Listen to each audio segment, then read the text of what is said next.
Hello everyone, my name is Dipti Parmar. I am working as a nursing tutor in Knowledge Institute of Nursing, Anand. Today we will see about the nutritional problem. It is a continuation of the Unit 5 health problems in India. In that, first nutritional problem includes protein energy malnutrition, nutritional anemia, low birth weight, xerophthalmia, iodine deficiency disorders and others. In that, first is the protein energy malnutrition. As the name it indicates, the deficiency of protein and energy causes the malnutrition. Okay, insufficiency of food is called food gap, appears to be chief cause of PEM, which is major health problem, particularly in the first year of life. Okay, protein energy malnutrition means if any person is a, not get the sufficient food. Okay, then it's called the food gap. अगर कोई बच्चा है जिसको adequate food नहीं मिलता है तो उसे फूड गैप कहते हैं. वो चीफ कॉज है प्रोटीन एनर्जी माल न्यूट्रिशन का, और मेनली 1 साल के बच्चे में वो ज़्यादातर देखने को मिलता है. PEM includes marasmus and kwashiorkor. Marasmus is caused due to protein and calories deficiency, and kwashiorkor is caused by the protein deficiency. In that, first is the marasmus. Marasmus insufficient energy intake to match the body requirement. बच्चे की जितनी body requirements होती है उससे उससे बहुत कम उसको energy मिलती है. तो अगर जितना एडिक्वेट एनर्जी उसे चाहिए उतनी एनर्जी उसे नहीं मिलती है. ओके, तो उसे मैरास्मस हो सकता है. Then duration in that months to year. Okay, 1 महीने से 1 साल के बच्चे में ज़्यादातर मैरास्मस हो सकता है. In that, symptoms are emaciation. Emaciation means lack of energy, और the baby looks thin और weak. अगर आप पिक्चर में देखें तो जो बच्चा है वो एकदम वीक और थिन दिख रहा है. ओके, तो emaciation means baby looks thin और weak.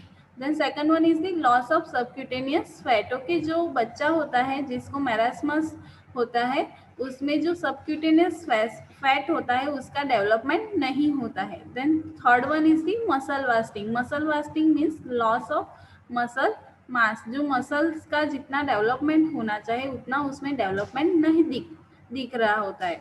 Then next one is an adaptive response to starvation. Okay, बच्चा जो होता है उसको जितना फूड मिलना चाहिए तो बहुत दिनों से वो भूखा होता है. उसकी वजह से जो उनकी बॉडी होती है उसमें कई रिस्पॉन्सेस देखने को मिलते हैं. जो नॉर्मल फंक्शनिंग होता है वो एबनॉर्मल हो जाता है. Then next is skin is xerotic. Xerotic means skin looked cracked और itchy and then reddish colour हो जाता है स्किन का. Then wrinkle and rouge. Skin में व्रिंकल्स और स्किन लूज हो जाती है. जैसे ओल्ड एज पीपल में ओल्ड एज पीपल की जैसी स्किन होती है वैसी स्किन हो जाती है. Then next is monkey faces. Baby का फेस होता है वो मंकी के जैसे दिखता है. Then next one is fine brittle hair, alopecia, impaired growth. Hair का प्रॉपर ग्रोथ नहीं होता है. ब्रिटल हेयर मीन्स हेयर जल्दी से ब्रेक डाउन हो जाते हैं, इजीली ब्रेक डाउन हो जाते हैं. देन फाइन एकदम थीन हेयर होते हैं. और कई बच्चों में तो एलोपेशिया मीन्स दी हेयर भी देखने को नहीं मिलते हैं. And fissuring of the nails. जो नेल्स होते हैं उसका सरफेस एक नॉर्मल नहीं होता है. Then next is good appetite. Then next is listless. Listless means जो बच्चा होता है उसको वीकनेस और लॉस ऑफ एनर्जी आपको देखने को मिलता है. Then last one is the temperature is subnormal. Then next this are the symptoms of the kwashiorkor. Okay, in that first is the growth failure. जो बच्चा होता है जिसको क्वाशियोकोर होता है उसमें आपको ग्रोथ फेलर, उसका ग्रोथ नॉर्मली नहीं होगा। Then second one is the apathy irritability, means जो बेबी होता है आपको इरिटेट दिखेगा, वो कंटिन्यूअस क्राइंग, रोता रहेगा, और आपको जो बेबी का अगर आप देखेंगे तो आपको वो एकदम इरिटेट लगेगा। Then third one is the anaemia, anemia means the low HB level. Then next is the fatty liver, liver में fat accumulate हो जाएगा. Then next is villus atrophy of small intestine. Villous atrophy means जो small intestine में villi होती है वो absent हो जाती है। जो विलाई का फंक्शन क्या है कि वो फूड में से जो न्यूट्रिएंट्स होते हैं वो एब्जॉर्ब करती है, लेकिन जिसको क्वेश्चोकोर होगा उसमें जो विलाई होगी वो एब्सेंट होगी। Then next is dermatosis, dermatosis means any type of skin infection. Okay, skin का कोई भी इन्फेक्शन, या तो फिर स्किन एकदम रेडिश कलर की दिखेगी या फिर इचीनेस होगी, और ऐसे कई इन्फेक्शन स्किन के देखने को मिलेंगे। Then next is the oedema, hyper albuminaemia. Okay, जो एल्ब्यूमिन लेवल है वो भी ज़्यादा हो जाएगा। Then next is the pigmentation of skin. Okay, skin का जो नॉर्मली पिगमेंटेशन होता है वाइट और ब्लैक, वो आपको क्वेश्चोकोर वाले बच्चों में देखने को नहीं मिलता है। Okay, then next is muscle wasting and last is hair changes. जो क्वेश्चोकोर से सफ़र कर रहा होगा बच्चा, उसमें भी आपको हेयर चेंजेस, कलर चेंजेस देखने को मिलेंगे, या फिर हेयर एकदम थिन और ब्रिटल दिखेंगे। Then next is the nutritional anemia. In that, India has probably the highest prevalence of nutritional anemia in women and children. Okay, जो वुमेन और चिल्ड्रन में ज़्यादातर न्यूट्रिशनल एनीमिया देखने को मिलेगा। और अभी बहुत सारे ऐसी स्कीम्स और प्रोग्राम्स है जिससे वो न्यूट्रिशनल एनीमिया है उसे प्रिवेंट वो इंडिया में प्रिवेंट हो गया है। Then next one is the about 1/2 of non pregnant women and young children are estimated to suffer from anaemia. The next is 60 to 80% of pregnant women are anemic. Okay, जो pregnant women है उसमें ज़्यादातर nutritional anaemia देखने को मिलेगा। Then next is 90% of maternal deaths attributed to anemia. Okay, जो maternal deaths होती है उसमें से 90% मदर्स है वो अनीमिया से सफ़र होके उसकी डेथ होती है।